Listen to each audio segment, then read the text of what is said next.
Hello students, pre law 1 history department. इससे पहले वाले क्लास में मैं आप लोग को 1909 एंड 1919 के भारतीय अधिनियम के बारे में बताई थी। यह अधिनियम या एक्ट क्या था और यह एक्ट क्यों बना। तो और इसके पहले जो एक्ट बना था उससे भारत की जनता में असंतोष की भावना क्यों फैल रहा था। तो इस पे सारी बिंदुओं पर चर्चाएँ हो चुकी थी और इसका बहुत सारा कारण जो था, तब 2-4 कारण मैं 2-3 कारण मैं आप लोग को बताई भी थी। 1-2 कारण उसका परिचय भी किया था, जैसे वैदेशिक घटनाओं का प्रभाव, उग्रवादी नेताओं का आविर्भाव। तो यह सब इसका आतंकवादियों का जन्म,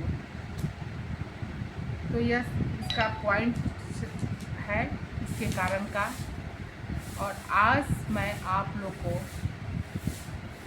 बताने जा रही हूँ कि मार्ले मिंटो सुधार अधिनियम 1909 ईस्वी की प्रमुख धाराएं, यानी main provisions of the act of 1909। इसके बाद फिर 1919 की जो धाराएं थी उसके बारे में भी मैं बताऊंगी। तो यह इसका प्रोविजंस क्या था। तो स्टूडेंट्स, हम देखते हैं कि मार्ले मिंटो सुधार अधिनियम 1909 ईस्वी में अनेक धाराएं थी, जिनमें से कुछ प्रमुख जो वह अब पहला क्या था कि इस अधिनियम के द्वारा केंद्रीय तथा सभी प्रांतीय विधान सभाओं के सदस्यों की संख्या में वृद्धि की गई। यानी केंद्रीय और सभी प्रांतीय विधान सभाओं में जो सदस्य थे पहले, उससे ज़्यादा सदस्य बनाया गया। तो पहला कि दोनों में, केंद्रीय और प्रांतीय दोनों स्तर में पर सदस्यों में वृद्धि किया गया। इस अधिनियम के सदस्य संख्या में निम्नलिखित परिवर्तन किए। बहुत सारा क्रम वाइज हुआ। विधान परिषद सदस्य संख्या कितना था 1909 से पहले और उसके बाद। तो हम देखते हैं पहला कि केंद्रीय विधानसभा, पहले था इसका मेंबर सदस्य 25 और बाद में 1909 में इस अधिनियम के द्वारा इसका सदस्य हो गया 68, यानी 25 पहले था और इस अधिनियम के बाद इस एक्ट के तहत इसका संख्या बढ़ गया 68। दूसरा, मद्रास और बम्बई, जो अभी चेन्नई और मुंबई जो हम लोग बोलते हैं और जिसका नाम चेंज हो गया, तो ये मद्रास और बम्बई। तो पहले था 24-24 दोनों का, उसके बाद हो गया 46-46, यानी 24-24, 46-46 उसका संख्या बढ़ गया। तीसरा, पंजाब, मैंने यह विधान परिषद जो जहाँ था कैसे उसका सदस्य में वृद्धि हुआ। पंजाब में था 10 और उसके बाद बढ़ा 24। बंगाल 21 बढ़ने के बाद 52। उत्तर पश्चिम प्रांत 16 और बढ़ने के बाद 47। यह इसका वृद्धि हुआ मेंबर में, उसके सदस्य की संख्या में। अब दूसरा पॉइंट देखते हैं कि प्रांतीय सभाओं के सदस्य अधिकांशतः गैर सरकारी होने थे, किंतु उस उनकी नियुक्ति अप्रत्यक्ष चुनाव पद्धति के द्वारा होनी थी। अप्रत्यक्ष चुनाव पद्धति के द्वारा होनी थी। तीसरा, प्रांतीय सभाओं में सदस्यों का निर्वाचन संप्रदाय के आधार पर। चौथा, प्रांतीय सभाओं को बहस करने और पूरक प्रश्न पूछने का अधिकार प्रदान। पांचवा, प्रांतीय सभाएं केवल सार्वजनिक मामलों पर बहस कर सकती थी, सैनिक और विदेशी मामलों पर नहीं। छठा, प्रांतों में भी कार्यकारी सदस्य स्कूटिन काउंसिल का निर्माण किया जा सकता था, किंतु वह गवर्नर की इच्छा पर निर्भर था। उसके बाद नेक्स्ट, प्रांतीय सभाओं में मुसलमानों को अपने प्रतिनिधि अलग से चुनने का अधिकार प्रदान। आठवां, केंद्रीय सभा के अध्यक्ष किसी भी प्रस्ताव को अस्वीकृत कर सकता था। आठवां, पहली बार वायसराय की कार्यकारिणी समिति में भारतीय अधिकारों को स्थान प्रदान किया गया, पहली बार। और 10वां, सरकार द्वारा राजनीतिक अपराधी घोषित व्यक्ति सभा के सदस्य नहीं हो सकते थे। यह जो आपको हम 10 पॉइंट्स मैं आज आपको बताई, यह क्या था? यह मार्ले मिंटो सुधार अधिनियम 1909 की यह सब प्रमुख धाराएं थी। यह मेन इसका बनाया, इस पे किया गया क्या था? इसमें केंद्र में और प्रांतीय विधानसभाओं में भी मेंबर में बढ़ोतरी किया गया। और मैं आप लोगों को बताई कि कहाँ कहाँ केंद्रीय विधानसभा, मद्रास और मुंबई, पंजाब, बंगाल, उत्तर पश्चिम प्रांत पहले कितना था और संख्या 1909 ईस्वी के अधिनियम के द्वारा कितना हुआ और उसके पूर्व कितना था। तो यह मैं आपको अभी तुरंत बताई। और जो मैं अभी पॉइंट बताई, तो इससे जिसमें भारत के जनता को रखा भी नहीं जाता था, उसे भी अधिकार दिया गया। मुसलमानों को भी अधिकार दिया गया कि वो अपने प्रतिनिधि अलग से चुन सकते हैं। यह अधिकार पहले नहीं था। केंद्रीय सभा के अध्यक्ष किसी भी प्रस्ताव में को अस्वीकृत कर सकता था, पहले ऐसा नहीं था। तो यह सारी जो धाराएं थी, यह आपका कौन हुआ? 1909 का। अब हम देखते हैं इसका मूल्यांकन कि अब इसका क्या था। तो मार्ले मिंटो अधिनियम अंग्रेजी सरकार के दृष्टिकोण से अत्यंत सुधारवादी एवं प्रगतिशील था। किसके दृष्टिकोण से? तो अंग्रेजी सरकार के दृष्टिकोण से। तो स्टूडेंट्स, मार्ले मिंटो अधिनियम यह भी हमारे बहुत इम्पोर्टेंट, हर चैप्टर इम्पोर्टेंट होता है, लेकिन इस सब पे आप लोग ज़रूर इसको ठीक से समझिए। इसका आंकड़ा को देखिए, पहले क्या था मैं अभी आप लोग को बताई है। और अंग्रेजी सरकार के द्वारा यह जो था, यह सुधारवादी, यानी इसमें प्रोग्रेस हुआ, सुधारवादी तथा प्रगतिशील था। इस अधिनियम में निम्नलिखित प्रमुख गुण थे। इसका क्या गुण था? तो इसमें पहला था कि इस अधिनियम के द्वारा सभाओं के सदस्यों की संख्या में वृद्धि की गई तथा भारतीयों को पहली बार प्रतिनिधित्व प्रदान किया गया। यानी इसके पहले भारतीयों को प्रतिनिधित्व प्रदान नहीं किया जाता था, तो भारतीयों को अधिकार मिला। उसको अधिकार इस अधिनियम के तहत उसको भी इसमें प्रतिनिधित्व प्रदान किया गया। इस दृष्टिकोण से इस अधिनियम द्वारा प्रजातांत्रिक सिद्धांतों का विकास हुआ। इससे प्रजातांत्रिक सिद्धांत था उसका विकास हुआ। दूसरा देखते हैं कि अब और क्या क्या विकास हुआ। तो बजट, सभाओं को बजट पर बहस करने का अधिकार दिया गया। इस प्रकार सैनिक खर्च पर अत्यधिक व्यय करने पर सभा में बहस की जा सकती थी। यानी सैनिक पर जो खर्च किया जाता था, तो पहले यह अधिकार नहीं था, लेकिन उसके बाद यह अधिकार मिला कि आप उसके व्यय करने पर भी आप बहस कर सकती है, आपका अधिकार है। क्योंकि पहले भारतीयों को यह बिल्कुल अधिकार नहीं था कि अंग्रेजी सरकार के खिलाफ या उसको कोई सजा कुछ बोल ही नहीं सकता था। तो कम से कम इतना तो हुआ कि उसे बोलने का अधिकार, उसको सदस्य के रूप में अपनाने का, यह सब इसमें किया गया।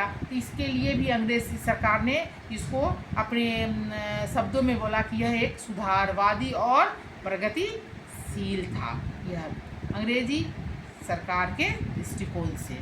तो फिर हम नेक्स्ट पॉइंट देखते हैं कि और क्या हुआ। तो भारतीय मुसलमानों को इस अधिनियम के द्वारा प्रसन्न किया गया। इसमें भी कुछ न कुछ तो वह चाल खेल ही रहा था। तो भारतीय मुसलमान थे, उसको भी खुश किया गया कि भाई तुम भी अपना जो है प्रतिनिधि जो है वह चुनो। हाँ, अलग से चुनने का अधिकार उसको दिया गया। क्यों दिया गया? कि भाई तुम भी खुश रहो।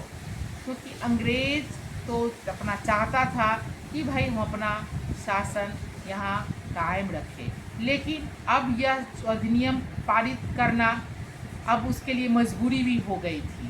क्योंकि भारत की जनता जो था वह पहले जो सोया हुआ था वह पूर्ण रूपेण जग चुका था और अपना अधिकार मांगना शुरू कर दिया था। तो इस चीज़ को देखते हुए अंग्रेज़ भी थोड़ा सा लिबरल होते चला गया और उसको कुछ कुछ अधिकार देना शुरू किया।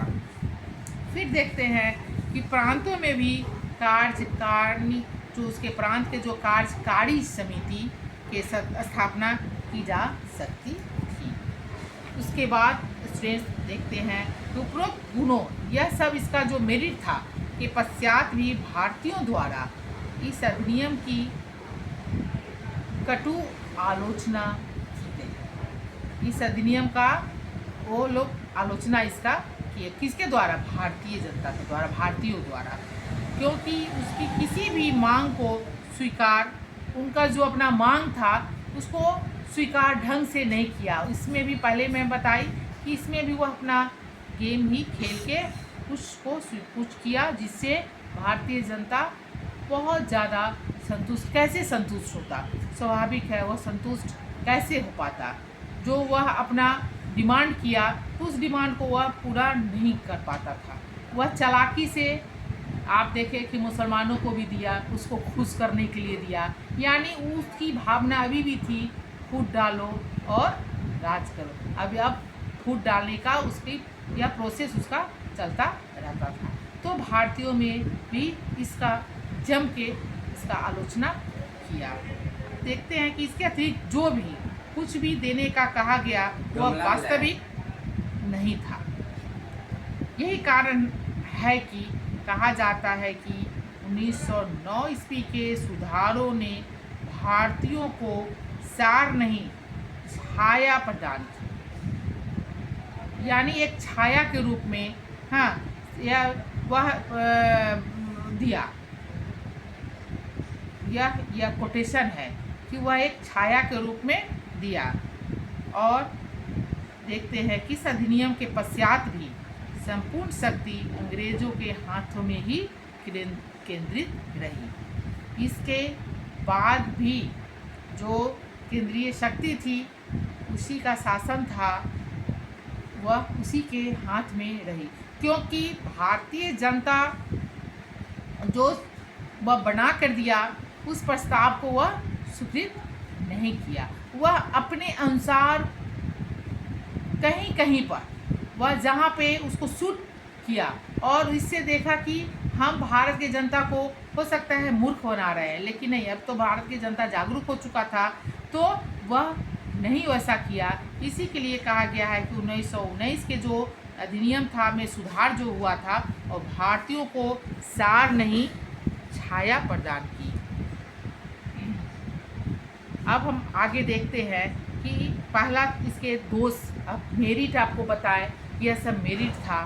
अब इसका डिमेरिट क्या था। हर दो पहलू होता है, मेरिट और गुण और दोष, मेरिट और डिमेरिट। तो अब देखते हैं कि भारतीय काफ़ी समय से शासन की मांग, अपना स्वायत्त शासन की मांग कर रहे थे। इस अधिनियम के द्वारा ऐसा नहीं किया गया, पहला।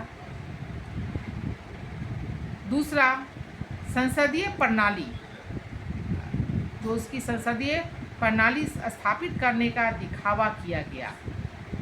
यह जो संसदीय प्रणाली था उसका वह एक दिखावा किया, और जिसमें सरकारी कार्यों में अव्यवस्था उत्पन्न हो गई। तीसरा, निर्वाचन प्रणाली अत्यंत दोषपूर्ण स्थापित की गई। निर्वाचन प्रणाली में बहुत सारे दोष थे, निम्नलिखित दोष। अब इसमें कौन क्या क्या दोष था निर्वाचन प्रणाली का, तो मतदाताओं की संख्या को बढ़ाया नहीं गया, मतदाताओं की संख्या को बढ़ाया नहीं गया। वोट देने का अधिकार कुछ ही लोगों तक सीमित रहा। उसमें जो बढ़ाना चाहिए था वह नहीं बढ़ाया, और वोट देने का अधिकार जब नहीं बढ़ाया तो वोट देने का अधिकार कैसे होता, तो वह सीमित ही रह गया। दूसरा, मतदाताओं और निर्वाचित प्रतिनिधि के सदस्य दोनों, मतदाताओं के और निर्वाचित प्रतिनिधि के मध्य संपर्क कायम करने की कोई व्यवस्था नहीं की गई। दोनों के बीच में संपर्क का कोई व्यवस्था नहीं किया गया था। स्त्रियों को वोट देने का अधिकार नहीं दिया गया। यह भी बहुत मेन पॉइंट है कि महिलाओं को वोट देने का अधिकार नहीं दिया गया। फिर देखते हैं नेक्स्ट कि मतदाताओं की संख्या कम होने से उन पर प्रभाव डाला जा सकता था। इस तरह हम देखते हैं कि यह 1909 ईस्वी के प्रमुख जो धाराएं थी, वह धाराएं हम आपको बताए कि वह धाराएं में कौन कौन पॉइंट था, 10 पॉइंट में वो बताई। फिर उसके बारे में आपको हम मेरिट भी बताई कि मैं इसका मेरिट क्या क्या था। तो क्योंकि हम देखते हैं कि आपको बताए कि यह कहा भी गया है कि 1909 का जो यह था, जो कि भारतीयों को सर नहीं छाया, यानी शैडो नॉट द सब्सटेंस, इसका है कि यह छाया नहीं, छाया प्रदान नहीं किया गया, एक छाया प्रदान किया गया था, है कि नहीं। भारतीयों को सार नहीं, मैंने पूर्ण नहीं, एक छाया, एक शैडो, एक परछाई दिखा दिया गया था। तो और इसका है कि यद्यपि यह अधिनियम के द्वारा विधानसभाओं के सदस्यों की संख्या बढ़ी, किंतु निर्वाचन प्रणाली दोषपूर्ण होने के कारण सरकार के समर्थन की सदस्य नियुक्त होते थे। अतः स्थिति में कोई अंतर नहीं पड़ा, यानी स्थिति जो ऐसी थी वैसे ही रह गया। इसके अतिरिक्त देखते हैं कि विधानसभा के सदस्यों के अधिकारों में भी वृद्धि नहीं की गई थी। अतः मात्र संख्या बढ़ाने से कोई लाभ होने की संभावना न थी। और फिर इस अधिनियम के कुछ और सारे पॉइंट थे कि प्रांतों में कार्यकारी परिषद बनाने की अनुमति प्रदान की गई, किंतु गवर्नर की इच्छा से के बिना ऐसा करना संभव नहीं था। इसमें भी गवर्नर का ही इच्छा प्रदान था, उसी के ऑर्डर के बिना नहीं हो सकता था।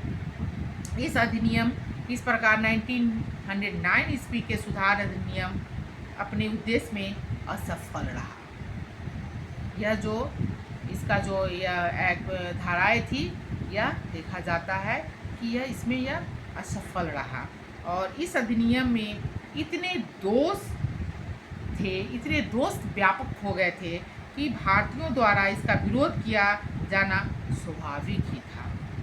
और भारतीयों की जो आशाओं पर या जो पानी फेरा या कौन या अंग्रेज किया।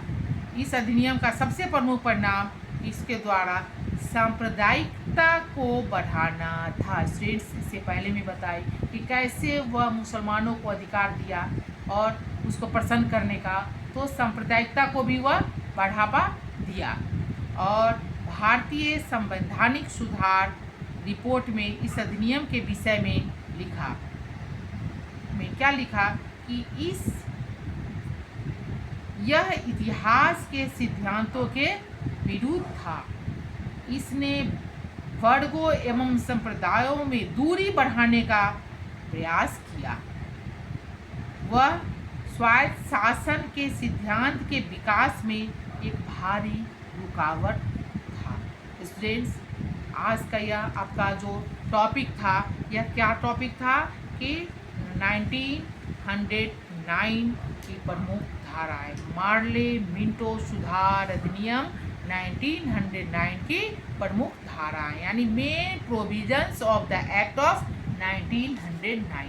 तो इसके क्या क्या धाराएं थी, मैं उसके बारे में भी आपको हर पॉइंट आउट की। इसके बाद इसका क्या मूल्यांकन और इसका क्या इसमें गुण मेरिट था और इसका क्या डिमेरिट था और बाद इसका क्या सोल्यूशन था भारतीय जनता के। तो फिर हम देखते हैं 9 आपको मैं दोनों एक्ट के बारे में शुरू दिन मैं आपको इंट्रोड्यूस कराई थी 1909 और 1919। तो अब हम अगले क्लास में, नेक्स्ट क्लास में मैं आपको बताऊंगी 1919 ईस्वी का भारतीय अधिनियम। अब इसके बाद 1919 का जो यह एक्ट, जो इंडियन एक्ट ऑफ 1980 का जो यह अधिनियम एक्ट बना, इसका क्या था, तो इसके पर मैं नेक्स्ट क्लास में आप लोग को बताऊंगी। स्टूडेंट्स, फ्री लॉ आप लोग का सिलेबस में पहले भी मैं क्लास जो कॉलेज में जो जाकर क्लास लेती थी उसमें भी आप लोग का बहुत सारा चैप्टर, मुगल पीरियड भी हो चुका था, बहुत सारा चैप्टर जो पढ़ने आप लोग अपना देखते होइएगा। और अभी मैं मॉडर्न में आपका बहुत सारा चैप्टर बहुत पढ़ा भी दी, आप लोग कम से कम इसको देखिए ज़रूर और पूरे इस चैप्टर के को घर में भी बैठ के इसको अपनी बुक्स में भी पढ़िए और जो मैं पॉइंट बताती हूँ, जो मैं जिस बात में बताती हूँ उसको आप ज़रूर सुनिए। और आपका लगभग 7-8 क्लास में आपका सिलेबस कंप्लीट हो जाएगा। फिर आपका मैं रिपीट करूँगी और जो आपको अगर कोई टॉपिक समझ में नहीं आ रहा है या आपको कोई टॉपिक के बारे में जानने की इच्छा है, इच्छुक है, आप इंटरेस्ट ले रहे हैं, तो आप ज़रूर व्हाट्सएप पर या फ़ोन से भी मैसेज देके कि मैम इस टॉपिक के बारे में मुझे समझ में नहीं आया, तो मैं आप लोग को फिर पुनः उसके बारे में बताऊंगी।